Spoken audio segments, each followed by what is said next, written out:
Working with less funding this year, Missouri lawmakers are facing a challenge of balancing the state's budget demands. Well, WGEM's Missouri Capitol Bureau reporter Hannah Falcon explains the new puzzle and what it means for taxpayers.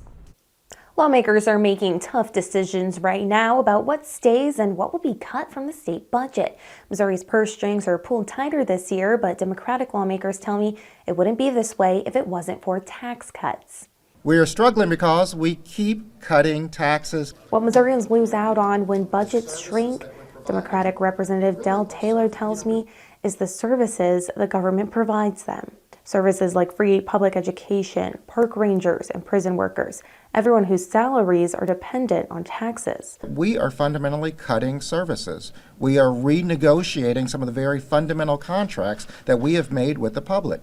No, I don't believe the plan that we have now would require any cutting of services. It doesn't interfere at all with any kind of local taxation. Republican Senator Ben Brown is leading the charge on income tax cut proposals along with several of his colleagues. His proposal would slowly replace the income tax with sales tax to avoid any cuts to social services.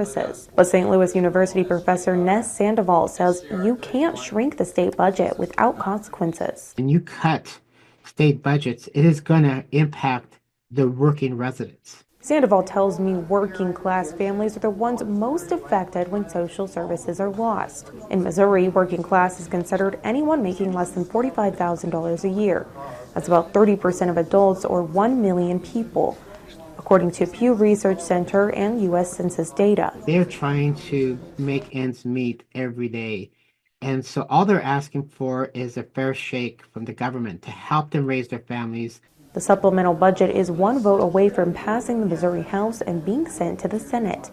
That funding to get state agencies through the end of the current financial year is likely to be the first budget bill passed this year. Reporting in Jefferson City, I'm Hannah Falcon, WGEM News.